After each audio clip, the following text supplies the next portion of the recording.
দিনটা ছিল 14ই এপ্রিল।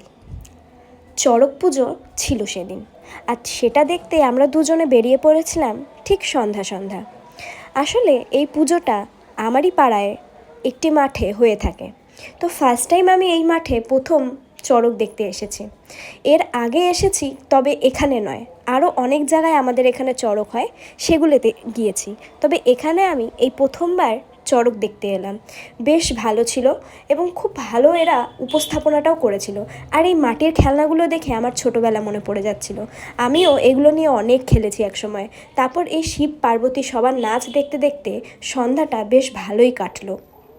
আর এরা এই মাঠটাকে চড়ক পুজো উপলক্ষে এত সুন্দর সাজিয়েছে যে দেখেই একটা শান্তি লাগছিল। তারপরেই এখানে ভোলে বাবাকে দেখে একটু প্রণাম করে নিলাম এবং তারপরেই আমাদের চোখ চলে গেল ঠিক এখানে। তখনও চড়কে লোক ওঠেনি, উঠবে, তবে অনেকটাই দেরি থাকায় আমাকে এখান থেকে বেরিয়ে যেতে হয়। আর তার আগে কিনে ফেলি কিছু সরঞ্জাম বাড়ির জন্য, যেগুলো মেলায় বেশ সস্তায় পেয়েছি। এবং তারপরে এখান থেকে অল্প জিলেপি নিয়ে আমি বেরিয়ে পড়ি মায়ের সাথে মার্কেটিংয়ে। সকাল থেকে আমি শুধু মার্কেটিং করে বেড়াচ্ছি, আমি বাড়ি যাওয়ার মতো অবস্থায় নাই। এই যে এখন মায়ের সাথে বেরোচ্ছি,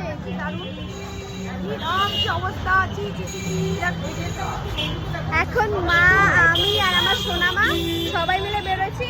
এখনো আমাদের কেনাকাটা হয়ে যাচ্ছে, কেনাকাটা শেষ হচ্ছে না। কালকে পয়লা বৈশাখ, তার জন্য তো কিনতে হবে।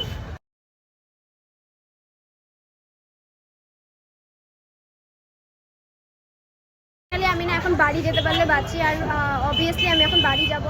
এত জিনিস কিনে যাচ্ছি, কিনেই যাচ্ছে, মানে সবার হাত পুরো ফুল জিনিস কিনে কিনে। আমি এখনো বাড়ি ঢুকতে পারিনি, তো এখন নর্মালি আমি এখন বাড়ি যাব। আর কোনো ভিডিও না প্লিজ।